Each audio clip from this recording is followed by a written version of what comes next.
ನಮ್ಮ ಮಾಜಿ ರಾಷ್ಟ್ರಪತಿ ಹಾಗೂ ಜಗದ್ವಿಖ್ಯಾತ ವಿಜ್ಞಾನಿ ಅಬ್ದುಲ್ ಕಲಾಂ ಅವರಿಗೆ ಸಂಬಂಧಪಟ್ಟಂಥ ಅವರ ಆತ್ಮಕಥನ ಮೇರಾ ಬಚ್ಪನ್. ಈ ಮೇರಾ ಬಚ್ಪನ್ ಬರೆದವರು ಯಾರಪ್ಪ ಅಂದರೆ APJ ಅಬ್ದುಲ್ ಕಲಾಂ ಅವರು.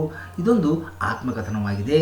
ಈ ಒಂದು ಆತ್ಮಕಥನದಿಂದ ಪ್ರಮುಖವಾಗಿ ಕೇಳಲಾಗುವಂತಹ ಪ್ರಶ್ನೆಗಳ ಬಗ್ಗೆ ನಾವು ಈ ದಿನ ಅವಲೋಕನವನ್ನು ಮಾಡೋಣ.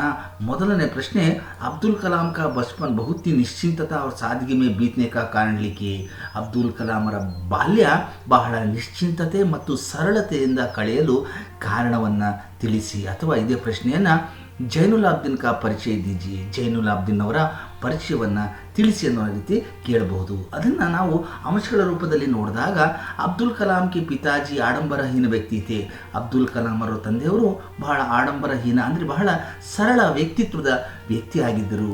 ಎರಡನೇ ಅಂಶ ಬಂದ್ಬಿಟ್ಟು ವಿದ್ಯಾರ್ಥಿಗಳೇ, ಸಭಿ ಅನಾವಶ್ಯಕ ಎವಂ ಐಶೋ ಆರಾಮ್ ವಾಲಿ ಚೀಜೋं से दूर रहते थे.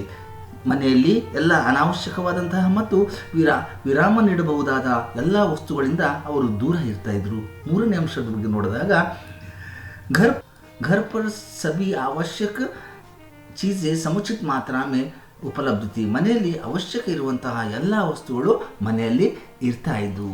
ನಂತರ ನೌಕಾಯೆ ಬನಾನೆ ಕಾ ಕಾಮ್ ಕರ್ತೆ ಥೆ. ಜೈನುಲಾಬ್ದೀನ್ ಅವರು ನೌಕಾಯೆ ಅಂದರೆ ದೋಣಿಗಳನ್ನು ತಯಾರಿಸುವ ಕೆಲಸವನ್ನು ಮಾಡ್ತಾಯಿದ್ರು. ಪಕ್ಷಿ ಲಕ್ಷ್ಮಣ ಶಾಸ್ತ್ರಿಗೆ ಆಭಿನ್ನ ಮಿತ್ರತೆ. ಪಕ್ಷಿ ಲಕ್ಷ್ಮಣ ಶಾಸ್ತ್ರಿಯವರ ಆತ್ಮೀಯ ಮಿತ್ರರಾಗಿದ್ದರು. ನಿಮಗೆ ಗೊತ್ತಿರಬೇಕು ಸ್ನೇಹಿತರೆ, ಪಕ್ಷಿ ಲಕ್ಷ್ಮಣ ಶಾಸ್ತ್ರಿ ರಾಮೇಶ್ವರಂನಲ್ಲಿರುವಂತಹ ಶಿವಮಂದಿರದ ಪ್ರಧಾನ ಅರ್ಚಕರಾಗಿದ್ದರು. ಇಸ್ಲಿಯೇ ಅಬ್ದುಲ್ ಕಲಾಂ ಕಾ ಬಚ್ಪನ್ ಬಹುತ್ ही ನಿಶ್ಚಿಂತತಾ और सादगी में बीता. ಈ ಮೇಲ್ಕಂಡ ಎಲ್ಲ ಕಾರಣಗಳಿಂದ ಅಬ್ದುಲ್ ಕಲಾಮರ ಒಂದು ಬಾಲ್ಯ ಬಹಳ ನಿಶ್ಚಿಂತತೆ ಮತ್ತು ಸರಳತೆಯಿಂದ ಕಳೀತು ಅಂತ ನಾವು ಹೇಳಬಹುದು. ಇಷ್ಟು ಅಂಶಗಳನ್ನು ನೀವು ಗಮನದಲ್ಲಿಟ್ಟುಕೊಂಡ್ರೆ ಸಾಕು ವಿದ್ಯಾರ್ಥಿಗಳೇ, ಬಹಳ ಸುಲಭವಾಗಿ ಉತ್ತರವನ್ನು ನೀವು ಬರೀಬಹುದು.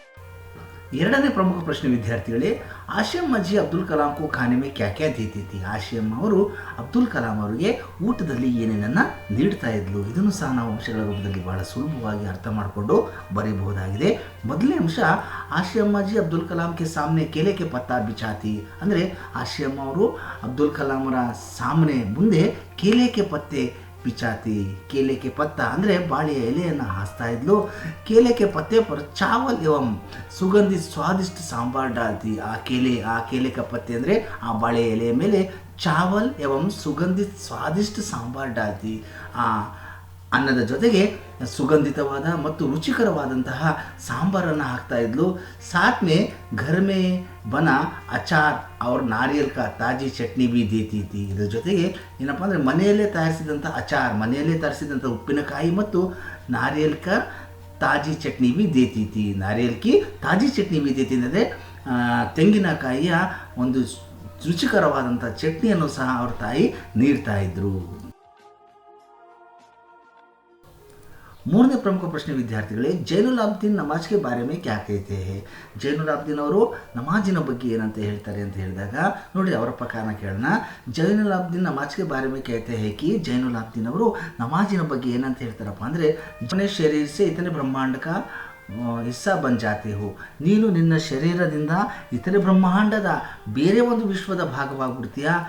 ಜಿಸ್ಮೆ ದೌಲತ್, ಅಲ್ಲಿ ಯಾವುದೇ ರೀತಿಯಾದಂಥ ಶ್ರೀಮಂತಿಕೆ, ಆಯು ಅಂದರೆ ವಯಸ್ಸು, ಜಾತಿ ಯಾ ಧರ್ಮ ಪಂಥ ಕಾ ಕೋಯಿ ಭೇದ ಭಾವ ನಹೀ ಹೋತಾ.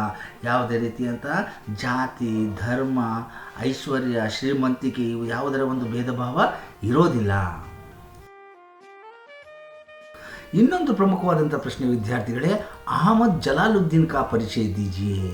ಅಹಮದ್ ಜಲಾಲುದ್ದೀನ್ ಬೇರೆ, ಜೈನುಲಾಬ್ದೀನ್ ಬೇರೆ, ಕನ್ಫ್ಯೂಸ್ ಮಾಡ್ಕೋಬೇಡಿ. ಅಹಮದ್ ಜಲಾಲುದ್ದೀನ್ ಕಾ ಪರಿಚಯ ದೀಜಿಯೇ. ನೋಡ್ರಿ, ಅಹಮದ್ ಜಲಾಲುದ್ದೀನ್ ಸ್ಥಾನೀಯ ಠೇಕೆದಾರ್ थे. ಅಹಮದ್ ಜಲಾಲುದ್ದೀನ್ ಅವರು ಸ್ಥಾನೀಯ ಲೋಕಲ್ ಕಾಂಟ್ರಾಕ್ಟರ್ ಅಂದರೆ ಸ್ಥಳೀಯ ಗುತ್ತಿಗೆದಾರರಾಗಿದ್ದರು. ಉಸ್ಕೆ ಸಾಥ್ ಕಲಾಂ ಜಿ ಕಿ ಬಡಿ ಬಹನ್ ಕಿ ಶಾದಿ ಹುಯಿ ಥಿ. ಅವರ ಜೊತೆಗೆ ಕಲಾಮರ ದೊಡ್ಡ ಅಕ್ಕಳಾದಂತಹ ಜೊಹರಾ ಅವ್ರ ಜೊತೆಗೆ ಮದುವೆಯನ್ನು ಸಹ ಮಾಡಲಾಗುತ್ತೆ. ಪೂರೆ ಇಲಾಖೆ ಮೇ ಜಲಾಲುದ್ದೀನ್ ಹಿ ಅಂಗ್ರೇಜಿ ಮೇ ಲಿಖ್ ಸಕ್ತೆ ಥೆ. ಆ ಪೂರ್ತಿ ಇಲಾಖೆಯಲ್ಲಿ, ಆ ಪೂರ್ತಿ ಏರಿಯಾದಲ್ಲಿ ಜಲಾಲುದ್ದೀನ್ ಮಾತ್ರ ಇಂಗ್ಲೀಷ್ನಲ್ಲಿ ಬರೆಯುತ್ತಿದ್ದರು.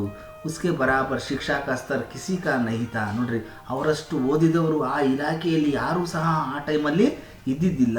ಕಿಸಿ ಕೋ ಭಿ ಉಸ್ಕೆ ಬರಾಬರ್ ಬಾಹರಿ ದುನಿಯಾ ಕಾ ಜಾನ್ಕಾರಿ ನಹಿ ಥಿ.